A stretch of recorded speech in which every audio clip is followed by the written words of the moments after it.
Hi, Boa. Welcome to 10 Minute Talks. I'm Harshadeva. Today, I'm delighted to welcome Karim Pedersen.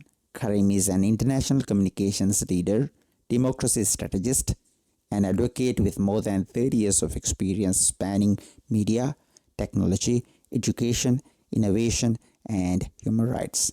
As the head of international communications in the Office of Sviatlana Tsikhanouskaya, he plays a key role in shaping the global voice of the Belarusian democratic movement through strategic communications, advocacy, media engagement, and international outreach.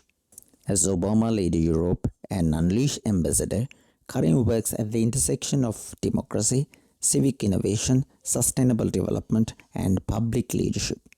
With a background as a journalist, editor, educator, and author, he has a unique ability to transform complex political challenges into compelling storytelling that inspire action and change. Thank you, Karim. Thank you very much for joining me today. Let's get started. My first question is, from your experience, can you tell us what effective leadership looks like when people are afraid, resources are limited, and the future remains unclear? Yes, thank you very much for having me. I can certainly speak from my experience working for the Belarusian government in exile, the democratic forces of Belarus, which have been based in Lithuania for the last years and now also based in Poland. And speaking from that experience, it's certainly very interesting to have this kind of government outside of the country without the resources that you would normally have when you're running a country. Basically, you don't have the big staff or ministries or all these tools that are available. But on the other hand, you are trying to um, keep working on the same level. For example, when you are doing traveling visits, um, my boss, the president-elect of Belarus, Sviatlana Tsikhanouskaya, she is received as a head of state basically when she is traveling. For many countries in Europe, they would accept her to be the democratically elected leader of Belarus based on the elections in 2020. So you're dealing with a structure that is in many ways quite unique, quite extraordinary, and at the same time, of course, um, there is a lot of fear. There's a lot of uncertainty going on inside the country. Basically, you cannot have any any kind of political work done in Belarus because people are being arrested. There are many political prisoners. All the political parties have been dissolved. Same with civil society, independent media. So there is um, this constant pressure going on, even when you are outside. Now we are talking a lot about transnational repression, meaning that dictatorships are even trying to extend their repression outside of their own borders. And of course, there are many ways in which you can do this. For example, with using Interpol, so arrest orders basically to get to people. You can intimidate them, their families who are still at home. There's trials in absentia. So so it's about trying to have the leadership, the democratic leadership, in spite of all this, in spite of all the fear, all the pressure that's going on, and to keep people motivated, to keep them still engaged in the fight for freedom. One other big challenge here is also the time, because now it's been for Belarus, it's been 6 years almost since the 2020 elections and the uprising. So it's about keeping the fight going for a long time. And how do you do it? I mean, it's basically I would say showing by example, showing your own courage. Tsikhanouskaya, the president-elect, is certainly showing that she will keep on working, she will keep on doing this fight as long as it takes, and by doing so also being an inspiration for her people, and not only for them, I would say, but also for you other Europeans, and even maybe globally. She became kind of this icon of freedom by maintaining and keeping the fight going. And when we say fight, of course, this is a peaceful movement. It's been very clear from the beginning that this is a non-violent. It was a non-violent uprising in 2020. It's still a non-violent movement. So it's not about having an armed revolution or building up some kind of army that might go and liberate the country. It's very much more about hearts and minds. It's about inspiring people and showing by example that we are on the right side of history, and the wheels might be turning slowly, but they are turning, and you cannot stop this kind of movement, I think. So I think it's a lot about being an inspiration. Of course, many people came out who were political prisoners, who were maybe imprisoned for 5 years or longer. And they also, I think, showed by their courage and example that they were willing to sacrifice for their beliefs, for the freedom that they want for the country. So I think this is a kind of leadership by inspiration, and it is a kind of an effective way maybe to counter the fear and this intimidation and pressure that is being used by the regime. Because in the end of the day, it's not about who has the most weapons or using violence. It's more about winning the beliefs, winning the battle of ideas about the future, and that the freedom is a stronger idea than tyranny or violence or war, for that matter. Thank you, Karim. Belarus has become a powerful example of peaceful resistance in the face of repression. What have you learned about the strengths and limitation of nonviolent resistance? And what lessons can peace builders and activists in the other part of the world take from that experience? It's very interesting when you go back to 2020, and you would see actually hundreds of thousands of people going on the streets in Belarus to protest for. They were protesting against the rigged elections. They were demanding free elections and free and fair elections, but they were doing it in a peaceful way. So you have these beautiful pictures of people, of women marching in the red and white colors, which are the freedom colors or the national colors, but being confronted by armed police, by security forces, and now we believe maybe some of them may have been Russian as well, who are using violence, who are using, who are shooting people. People died. A lot of people, tens of thousands, got detained. Some people, were tortured in prison. So there was a lot of violence from the government side, from the side of the dictatorship, but there was no violence from the side of the protesters. And I think when the world community, when people were watching this on the news, including me, at the time I was watching it on the news, it made a very big impression. And even though, I mean, when you bring violence to people who are not violent, against people who are not violent, of course, short term, the regime won because they beat down this uprising, they beat down the protest. But long term, of course, you are losing, because this is not, you can never win by violence. And people are seeing that, okay, maybe the revolution can be postponed, it can take longer time, but in the end, it will win, because there's just no way that this kind of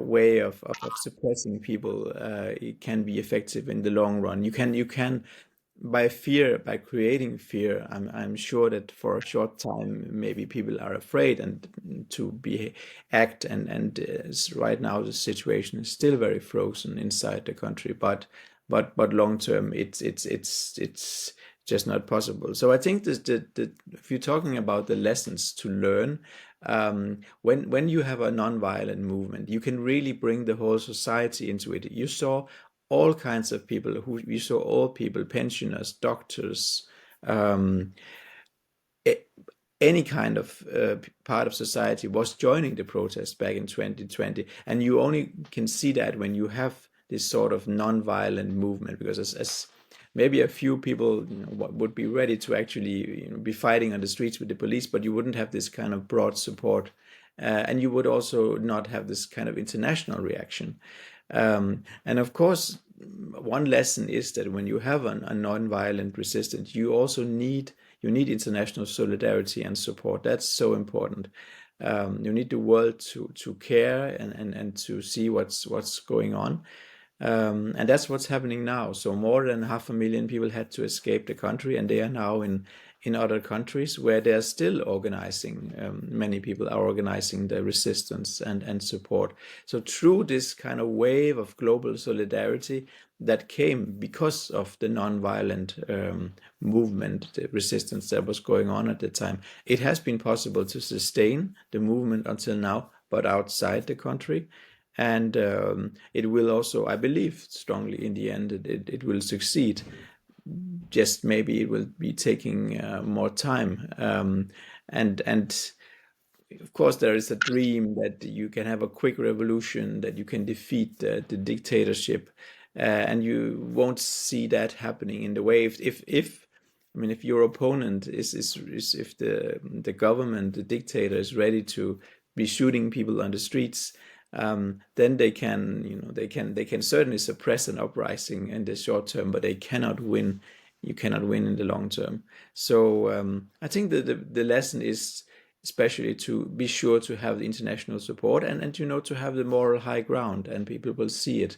It is about hearts and minds, and if you win this battle, then I'm sure you have won in the end. I mean, history will always make sure you are on the right side of things. So in that way, I'm quite optimistic. But unfortunately, it's a long game. It can take some time, and you have to be willing to keep it going, to sustain it, even for the long battle. Some people think that maybe things can be over in a few months, and they might not be willing to put in the years or even decades that it takes to actually see through a peaceful, non-violent transition like that. But that's what it takes, I believe. Karim, this next question is quite related. Karim, in a world where violence often appears more visible and military budgets continue to rise, what makes you believe in nonviolence as a force for social and political change? And what gives you hope for the future? That's a very good question, and maybe I can give a little bit of a current view on this that actually affected me quite a lot. So I was recently in Oslo at the Oslo Freedom Forum, um, and together with many freedom activists from many countries. Very impressive to see the movements that's been going on around the world, and they, of course, everyone is working on a non-violent resistance. And it was discussed a lot, the topic of what is the kind of effective way to run your resistance. And one thing that really stuck with me, there was a US actor, Richard Gere, who was giving a presentation. He was talking about he's working for Free Tibet, among other things, and he was talking about outer and inner freedom. So he was actually saying that you have to make sure when you are, say, you are having this revolution, or you are having the peaceful activism to free your country, you have to also to work on the inner freedom, the inner development, not to have any residue. Because when you don't have any residue, then when the time comes when you have your finally have your freedom, then there will be no revenge. There will be no feelings left that you have to make some kind of retribution, because of course there's always this fear that once you get your revolution and finally the country the dictatorship falls, then people are going to be very having gone through so many years of repression and violence from the government side. People may want to get out this anger by retribution, by some kind of violence against these perpetrators, and that would of course create a very bad situation when you end up maybe actually things are not going to improve a lot in the country because you are changing one evil for another, one violence for another. So the point that he was making, and that I also believe, is that when you have a peaceful revolution, then and I think you can also have a very good foundation for building a new and free and democratic country without having the kind of scenario where you replace one violent government with another, and then in the end you have an endless cycle of violence. You have to break out of this cycle, and by doing that is to have a peaceful revolution, because if you have a violent revolution, then it's just going to start a whole new cycle of violence, and probably very soon you have another dictator or another government. So it for me, as I see it, it is very much about breaking the cycle, showing that by argument, by winning over people's minds, by changing convictions, you can achieve change. It's slow, it takes a long time, but in the end, you will also be able to create, a much more peaceful society and democratic society. Violence can only breed more violence. I truly believe that. So this is, I think, the effective way, and working on yourself as well, the kind of inner freedom, not to have the hate in your heart, even to be able to, even people who have lost loved ones, who have seen people imprisoned and tortured, but still are able to, in some way, forgive, because there has to be a process of reconciliation as well. At some point, in a country like Belarus, I mean, we have tens of thousands of people who were part of this state machine of repression, and future democratic society has to deal with them in some way. Of course, they have to be held accountable, but also somehow still to be part of society. And that's another important point, I think, for when you talk about revolution, because if you cannot offer these people in the system, who are in the system right now, some kind of future in a democratic country, then they are not going to change sides and work for democracy, and then they're just going to be defending the system as it is now. So it is about showing a future that is peaceful, that is democratic, and includes somehow the whole of society, no matter what sides people have been on before. And violence can never be a part of it. It can never be a solution, because it will only make things worse and lead to more violence. Thank you, Karim. Thank you for this inspiring conversation. I truly appreciate your insights and reflections. Thank you very Thank much. you so much.